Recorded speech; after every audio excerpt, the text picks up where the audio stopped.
అలాగేనయ్యా, నోరు తెరిస్తే trust trust trust అని ప్రాణాలు తీస్తున్నారు. ఇప్పుడేంటి, మా ఆస్తి మొత్తం ట్రస్టుకు రాయాలి, అంతే కదా? అమ్మా, మీరు మమ్మల్ని చాలా తప్పుగా అర్థం చేసుకుంటున్నారమ్మా. లేదు, ఇప్పుడిప్పుడే బాగా అర్థం చేసుకుంటున్నాం. మీరాశించినట్టుగా ఆస్తి ఏ పరిస్థితిలోనూ ట్రస్టుకు రాదు. మా వారసులు వస్తారు, యావదాస్తి వాళ్ళకే దక్కుతుంది, దక్కి తీరాలి. అలా జరగాలనే మేము కోరుకుంటున్నామమ్మా. మీ మొహాలు చూస్తుంటే అలా ఏం అనిపించటం లేదు. ఎప్పుడు ఈ ఆస్తి వస్తుందా, ఎప్పుడు ఈ ఆస్తిని రాయించుకుని అనుభవిద్దామా అని ఎదురు చూస్తున్నట్టుంది. దయచేసి అలా మాట్లాడకండి అమ్మా. మేమెంత కాదనుకున్నా మీ జమీందారుల ముందు మేము బానిసలమే కదమ్మా. సరే అండి, ఈ మాటలన్నీ అనవసరం. 2 వారాలు గడివిచ్చారు కదా, ఈ 2 వారాల్లో గనక మా వారసురాల్ని తీసుకురాలేకపోతే మీరు కోరుకున్నట్టుగానే ఆస్తి మొత్తం ట్రస్ట్కి రాసిచ్చేస్తాం, సరేనా? అలాగే సార్, ఉంటామమ్మా, ఉంటాం సార్. ఒరే వీరనారాయణ, ఏంట్రా ఇదంతా? ఆస్తి మొత్తం ట్రస్టుకు వెళ్ళిపోతే ఒకవేళ మన వారసురాళ్లు వస్తే వాళ్ళు నడివీధిన నిలబడాల్సి వస్తుంది కదరా. వాళ్ళు అనామకులైపోతారు కదరా. అవునమ్మా, నా బాధ కూడా అదే. ఏదో ఒకటి చేద్దాం, ఆస్తిని మాత్రం కాపాడదాం. లేదంటే నా అన్న బిడ్డలు అనామకులైపోతారు, దిక్కులేని వాళ్ళలా నడి రోడ్డు నిలబడతారు. అలా జరగడానికి వీల్లేదురా. అవసరమైతే చిట్టమ్మ కాళ్ల వేళ్లా పడి బతిమాలైనా సరే తీసుకొచ్చి వారసురాల్ని చేద్దాం. ఆస్తి మొత్తం తన పేరు మీదకే మారుద్దాం. అవునమ్మా, నేను కూడా అదే నిర్ణయించుకున్నాను. త్వరలోనే ఆ పని ముగిద్దాం.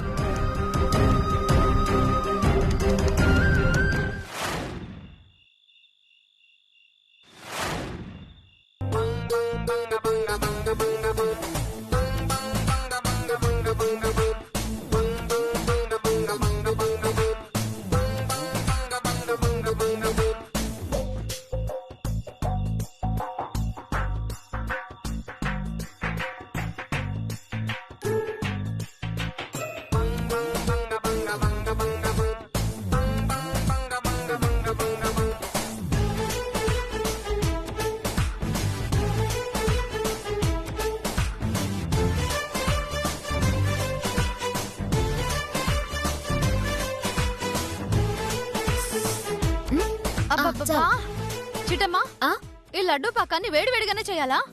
కాస్త చల్లరక చేయొచ్చు కదా. చూడు, చేతులన్నీ ఎలా కలిపోతున్నాయో. వదినా, లడ్డూ పాకం సలగైపోతే లడ్డూ ఉండగా రాదు, వేడివేడిగా ఉండగానే చుట్టాలి. అసలు లడ్డూలు చేత్తోనే ఎందుకు చుట్టాలి? లడ్డూ పాకం కాళ్ళతో కూడా తొక్కొచ్చు కదా. ఏడేడేడి, కాల్తో లడ్డూలు చుడతావా? అవును, చేతులతో చుట్టగలేంది, కాళ్లతో చుడితే తప్పేంటి?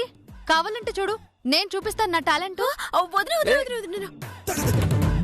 నీకు దండం పెడతాను. ఆ లడ్డూలు తినడానికి అనుకున్నావా, ఏదిలో పారేయడానికి అనుకున్నావా? కష్టమైనా నష్టమైనా లడ్డూలు చేతులతోనే చుట్టాలి. చుట్టా బాగా చెప్పావు చిట్టమ్మా. చెయ్యవే. ఛీ, వెదవ జన్మ, అంతా నీ వల్లే జరిగింది. ఆస్తి మొత్తం చిట్టమ్మ చేతిలో పెట్టబట్టే మనకి కర్మ పట్టింది. ఏం చేయమంటావే? నేను మాత్రం కలగన్నానా మన బతుకులు ఇలా అయిపోతాయని? చూడు, రాష్ట్రానికి ముఖ్యమంత్రినయ్యి జనాలకి చేతులు ఊపాల్సిన నేను ఇలా లడ్డూలు పిసుక్కుంటున్నాను. ఛీ!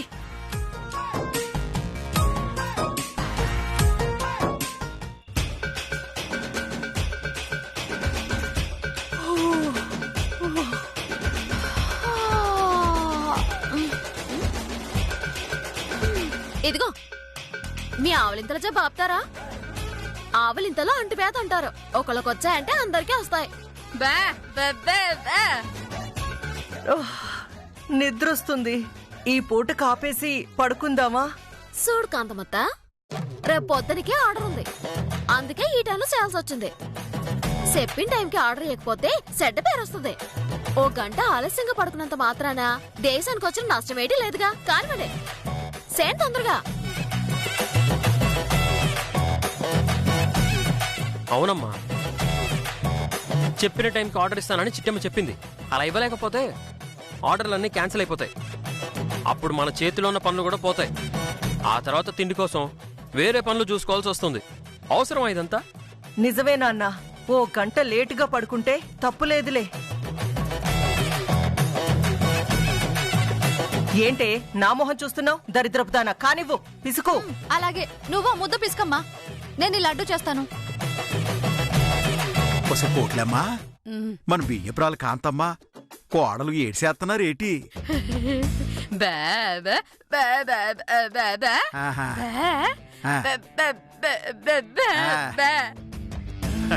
ఈ అద్భుతమైన దృశ్యం చూద్దామంటే దేవుడు నాకు కళ్ళు లేకుండా చేసినాడు. కార్పొరేటర్ కాంతమ్మ ఈ మిఠాయి కొట్టు సిట్టం ఇంట్లో పిండి కలుపుతుందా? ఇదిగో అవుతారా వస్తున్నాను భాస్కర్. ఏంటి భాస్కర్?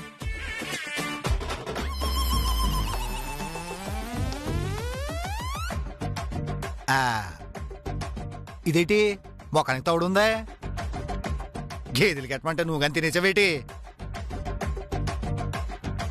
నువ్వు బలి కావిడిలు చేస్తావు. తౌడు నేనెందుకు తింటాను? మీ గేదలకే ఎట్టాను. మరి ఆటి మూతులకు ఉండాల్సిన తౌడు నీ మూతుకుందేటి? అంటే నీళ్ళలో తౌడు కలిపినా మన గేదెలు తాగట్లేదు. డౌటింగ్ వచ్చి ఒకసారి టెస్టింగ్ చేద్దామని కాసంత తాగాను. ఓహో, తౌడు టెస్టింగ్ చేసి మనగాడు సూపర్.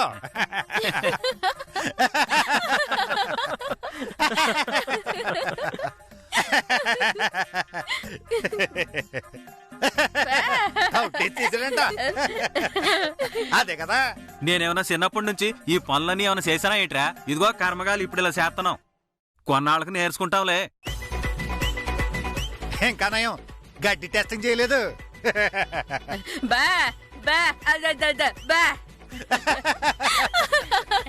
బాగా చెప్పినా? ఏటంటుంది మీ అమ్మ? అదెంత పని, రేపు గడ్డి టెస్టింగ్ చేస్తానంటుంది.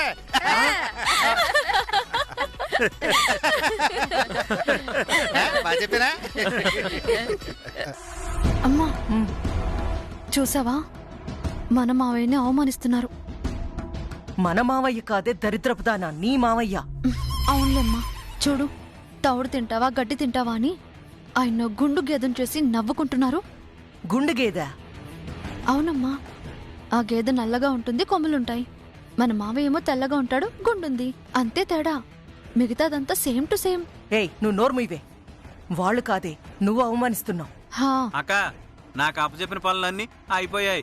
ఇక నేను వెళ్ళి వాడుకుంటాను. ఇదిగో గుండనియా, ఏడు సిట్టి యువతల మీ అక్క మేనగోళ్ళు కష్టపడుతుంటే నువ్వు ఒక్కడి వేలు పడుకుంటే ఏమైనా బాగుంటుందా? వచ్చి అలా కాసంత సాయం చేయి. అంటే నేను పొద్దున్నుంచి గేదెల దగ్గర పని చేసి చేసి ఒళ్ళంతా పులిసిపోయింది సిట్టి. పడుకుంటాను.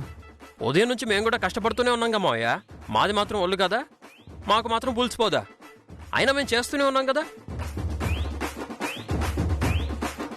చేసుకున్న వాళ్ళకి చేసుకున్నంతని చేయక తప్పుతుందా? రా. అలాగేలే, రాక సత్తానా, రాకపోతేనే సత్తాను.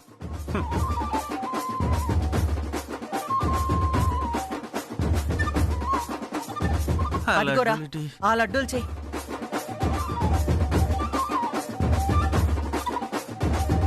మావయ్య, నిన్ను ఇంతగా అవమానించిన వీళ్ల మీద పగ తీర్చుకోవాలని నా మనసు రగిలిపోతుంది. ఎలా తీర్చుకుంటామే? ఎలా ఏముంది, నేను నీళ్లు అడుగుతాను, నువ్వు బింద నీళ్లు తీసుకురా, ఈ లడ్డుల్లో పోసిద్దాం. కుదిరితే ఆ నూనె కళ్ళల్లో పోసిద్దాం. ఆ నూనెలో నీళ్లు పోస్తే నిప్పు మంటలొస్తాయే. వస్తే రానివ్వు. మంటలొస్తే చిట్టిమ మొహం కాలిపోద్దే. కాలిపోతే కాలిపోనివ్వు. కొన్నాళ్ళు మనకి పనులు చేసే శ్రమ తగ్గిపోతుందిగా. అంతేనంటావా? అంతే. తిన్నగా తెచ్చి ఈ లడ్డూ పాకంలో నీళ్లు పోసేయ్. రేపొద్దున్నే చిట్టమ్మ ఆర్డర్ ఎలా ఇస్తుందో నేను చూస్తాను. అలాగేనే. వెళ్ళు వెళ్ళు. బా మావయ్య, నాకు బాగా దాహంగా ఉంది మావయ్య, వెళ్ళి మంచినీళ్ళు తీసుకురావా? అలాగేలే, తెస్తానుండు.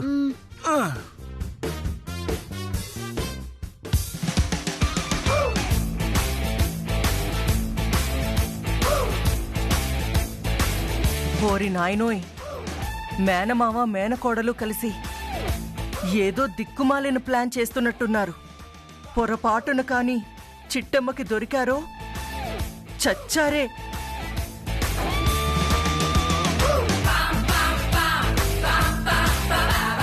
బావా, మేనకోడలు మేనమామ కలిసి ఏదో ప్లానింగ్ చేసినట్టున్నారు. అందుకే గుండెనియ ఊపుకుంటూ కిచెన్లోకి వెళ్ళాడు. అవును చిట్టమ్మ, ఏం చేస్తాడో అది చూద్దాం.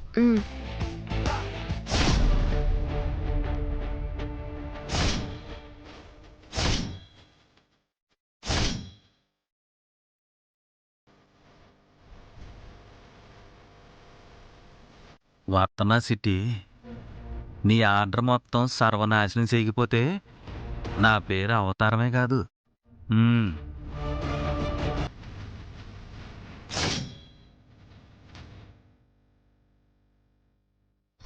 ఆగే ఆ? నేను అడుగుదానుకున్నా నువ్వే తీసుకొచ్చావు ఏటయ్యి నీళ్ళు. నీకెందుకు? పాలు కలపాలి కదా. ఆ? ఆ, రే అనియా, నీకు నీళ్లు కలపొద్దని ఎన్నిసార్లు చెప్పాలరా? నువ్వు ఊరుకోవే.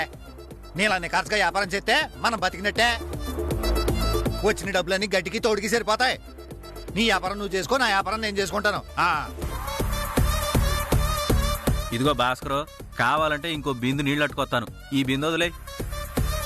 ఎంత బింది నీళ్ళు నువ్వేం చేసుకుంటా? నా నెత్తి మీద పోసుకుంటాను. అవునా? ఆ పని నేను చేస్తాను కదా.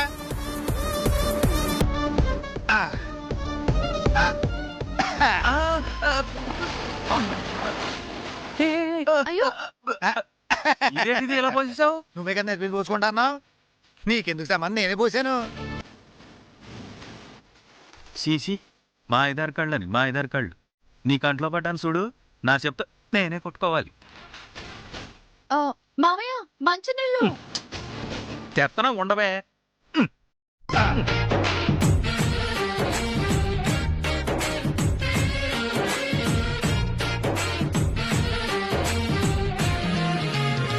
ఇదిగో గుండనియా, ఆగు. ఇప్పుడు బిందె నీళ్లతో నీకేటి పనే? మా నీలాంబర్కి బాగా దాహంగా ఉందండి సిట్టమ్మా, అందుకే అట్టుకొస్తున్నాను. దాహం అయితే గ్లాస్ పట్టుకొస్తారు గాని బిందెలో తెచ్చుకుంటారేంటి నీళ్ళు? గ్లాసులు ఎక్కడ కనిపించట్లేదు సిట్టమ్మా, అందుకే ఇబ్బంది.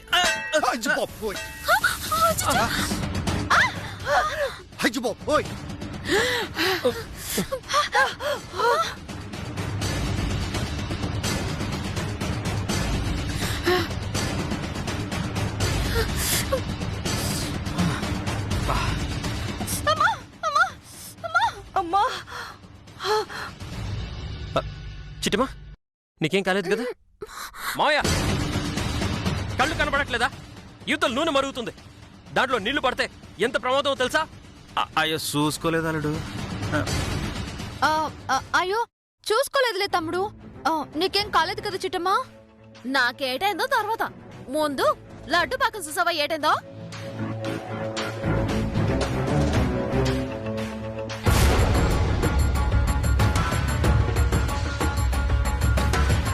అయ్యయ్యో, లడ్డూ పాకం మొత్తం వేస్ట్ అయిపోయిందే. అవును చిట్టమ్మా. ఇప్పుడు రేపొద్దున ఆర్డర్ ఎలా ఇస్తావు? వాళ్ళకేం సమాధానం చెప్తావు? సమాధానం చెప్పడానికి ఏటుంది? రేపొద్దున అవమాన పాలు కావటమే. అంటే చిట్టమ్మ అవమాన పడాలనే నువ్వు లడ్డూ పాకంలో నీళ్లు పోయించావా? అయ్యయ్యో, ఏట్రా మాటలు? దానికి దాహం అవుతుంటే అట్టుకొచ్చాను, అది కూడా తప్పేనా? లేదు, నువ్వు కావాలనే బిందె నీళ్ళు అట్టుకొచ్చావు. లేదు సిట్టమ్మా, అది నీళ్లు అడిగితేనే తీసుకొచ్చాను. మీ మాటలు నేను నమ్మను. అత్త, నువ్వు చెప్పు. వీళ్ళిద్దరూ ప్లానింగ్ చేసుకుని బిందెలో నీళ్ళు తెచ్చారు కదా? ఓరి నాయనోయ్, ఇప్పుడు నిజాలు చెప్పాలి కదూ.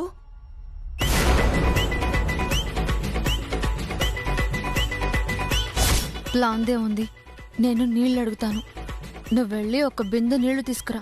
తెచ్చి లడ్డుల్లో పోసేద్దాం. కుదిరితే ఆ నూనె కూడా కళ్ళల్లో పోసేద్దాం.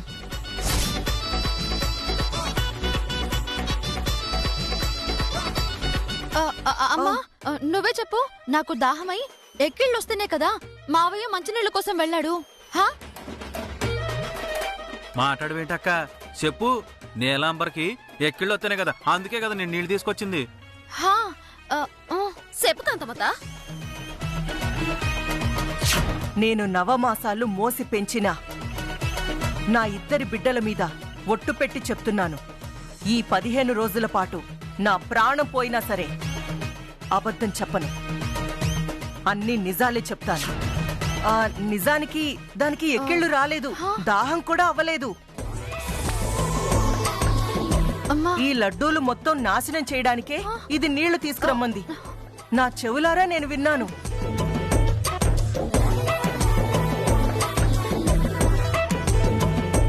అదేటక్క అలా చెప్పావు? అమ్మా ఇలా నిజాలు చెప్తే మా బతుకులేం కావాలి? మర్చిపోయావు వదినా, ఈ రోజు నుంచి మీ అమ్మగారు అన్ని నిజాలు చెప్పాలి.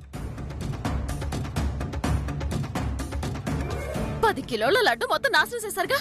రేపటి నుంచి 3 రోజుల పాటు మీ ఇద్దరికి ఒంటి పూట తిండి. ఒంటి పూట తిండా? అవును. ఇలాంటి తప్పు మళ్ళీ చేయకుండా ఉండాలంటే, మీకు బుద్ధి రావాలంటే ఒంటి పూట తిండే కరెక్ట్. అంతేకాదు, మళ్ళీ బూందీ పాక పడతాను, తెల్లార్లు లడ్డూలు చుట్టండి. ఇదే నేను మీకు ఇచ్చే శిక్ష.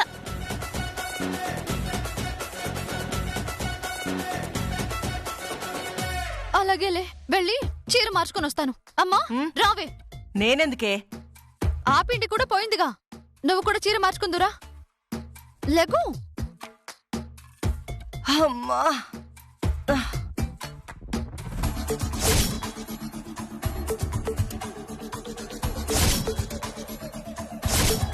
చిట్టిమా, వాళ్లతో కొంచెం జాగ్రత్తగా ఉండాలి. లేదంటే బిజినెస్లో వచ్చే లాభాల కంటే నష్టాలే ఎక్కువ ఉంటాయి. అర్థమైంది బావా, ఇక నుంచి నా జాగ్రత్తలో నేనుంటాను. నువ్వమ్మవా ప్యారిస్ బొమ్మవా? ఏమైందే? బా ఏమైందంటావేంటి?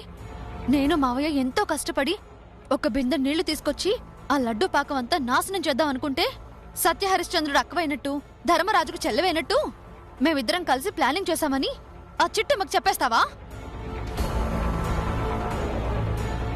హుసై, ఇక నుంచి నేను అన్ని నిజాలే చెప్తానని, అబద్ధాలు చెప్పనని నీ మీద రవిచంద్ర మీద ఒట్టు పెట్టాను కదే. ఆ విషయం నీకు కూడా తెలుసు కదా? తెలుసు. అయితే మాత్రం నీ కూతుర్ని తమ్ముణ్ణి ఇరికిస్తావా? నీకు మాకన్నా ఆ ఆస్తులు ఎక్కువైపోయాయా? ఏం చేయమంటావే? ఆస్తులు లేకపోతే ఇదే ఇంట్లో జీవితకాలం కూలీల్లాగా పని చేయాల్సొస్తుంది. అందుకే సాధ్యమైనంత త్వరగా ఆస్తులు కొట్టేశామంటే మనం ఎంచక్కా దర్జాగా బతకొచ్చు. నీ బొంద బతకొచ్చు. ఆస్తులు నీ చేతికి రావడం ఏమో గాని, ఆ ఆస్తుల వల్ల మేమిద్దరం చిట్టమ్మ చేతికి దొరికాం. చూడు, లడ్డూలు తినటమే తప్ప చేయటం తెలియని ఈ చేతులతో ఎన్ని లడ్డూలు చేయిస్తుందో. ఇలాగే పోతే కాకినాడ మొత్తం కాంట్రాక్ట్ తీసుకుని నాతో మావయ్యతో అన్ని పనులు చేయించేలా ఉంది. అవునక్క, నువ్వు అబద్ధం చెప్పినా ఏటి కాదక్క. నువ్వు నోర్మీరా. ఒట్టు పెట్టింది నా కూతురు కొడుకు మీద, నీదేం పోయింది? నీ మీద ఒట్టు పెట్టి అబద్ధం చెప్పమంటావా? అమ్మో వద్దకు. ఆహా, చూసావా, నీ దాకా వచ్చేసరికి వద్దక్కా అంటున్నావు. అదే నేను అబద్ధం చెప్తే రేపొద్దున నా కొడుక్కి కూతురికి ఏదైనా జరగరాని ప్రమాదం జరిగితే అప్పుడు దిక్కెవర్రా? మాటలు అనవసరం. ఇక మీదట గనక నువ్వు నిజాలు చెప్పావంటే మావయ్య ఊరేసుకొని చచ్చిపోతాడంతే. నేనెప్పుడు చెప్పానే ఊరేసుకుంటానని? నువ్వు చెప్పలేదు మావయ్య, నీ బదులు నేనే చెప్తున్నాను. ఇలాంటి కష్టాలు పడే కంటే ఊరేసుకొని చచ్చిపోవడమే బెటర్ మావయ్య. నా మాట విని ముందు నువ్వు చచ్చిపో. అది గనక నాకు నచ్చిందనుకో, ఆ తర్వాత నేను కూడా ఊరేసుకుంటాను. ఏటమ్మా, నేను ఊరేసుకోవటం నీకు నచ్చితే ఆ తర్వాత నువ్వు ఊరేసుకుంటావా? అవును మావయ్య. ఒకవేళ నచ్చకపోతే? నచ్చకపోతే నేనెందుకు వేసుకుంటాను? నేనేమైనా పిచ్చిదాన్నా? ఇంకో దారుంటే వెతుక్కుంటాను. ఒసేయ్, నువ్వు ప్లానింగ్ చెయ్యాల్సింది ఇక్కడ పనులు చేయకుండా ఉండటానికే, నన్ను చంపడానికి కాదు. నీతో కూడా మాటలు అనవసరం మావయ్య.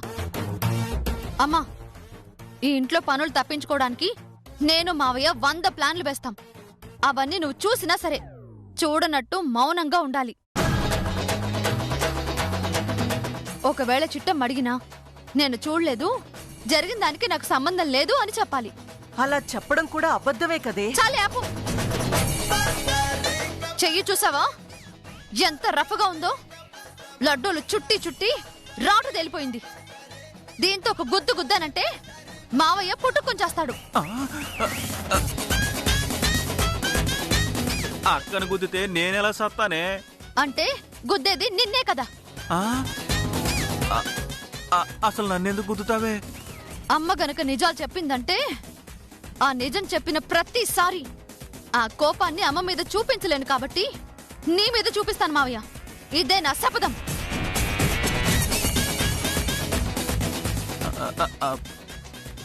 ఊరి మురిమి మంగళం మీద పడ్డట్టు ఆవిడ నిజాలు చెప్తే నువ్వు నన్ను కొట్టడం ఏంటే? అవును మావయ్య, తల్లిని కొట్టానన్న అపఖ్యాతి నాకెందుకు? అందుకే ఆవిడ మీద కోపాన్ని నీ మీద చూపిస్తాను మావయ్య. అలా గనక చూపించకపోతే నా పేరు నీలాంబరియే కాదు. నీలు, అక్క, ఈ తెంగరది నన్ను కొట్టి కొట్టి చంపేసేలా ఉంది. నువ్వు మాత్రం నిజాలు చెప్పొద్దక్క. రేయ్, ఆస్తి కావాలా వద్దా? కావాలక్క. అయితే నేను నిజాలు చెప్పి తీరాలరా. అయినా ఇంకెన్నాళ్ళు గడువుందిరా? ఆల్రెడీ ఇక్కడికొచ్చి 2 రోజులైంది. ఇలాగే కళ్ళు మూసుకుంటే 15 రోజులు పూర్తయిపోతాయి. ఆ తర్వాత మన ఆస్తి మన చేతికొచ్చేస్తుంది. 15 రోజుల తర్వాత ఇవ్వకపోతే? 15 రోజుల తర్వాత ఇవ్వకపోతే ప్రళయాన్ని చూస్తావురా. అయినా 15 రోజులు మనం ఎందుకు ఎదురు చూడాలక్క? ఈ రోజే ఆ డాక్యుమెంట్స్ ఎక్కడున్నాయో మనం ఎతికేసి కొట్టెత్తే సరిపోద్ది కదా. అవునరా తమ్ముడు, ఈ ఐడియా నాకెందుకు రాలేదు? ఎందుకంటే నీకు నిజాలు చెప్పాలన్న ఆరాటం కన్నా డాక్యుమెంట్ సంపాదించాలన్న ఊబలాటం లేదు. నేను నోరు మూయడం కాదమ్మా. అసలు జుట్టు లేని మావయ్యకే ఇన్ని తెలివితేటలుంటే అలాంటిది 2 మూరల పొడవు జుట్టుంది. నీకు లేదా?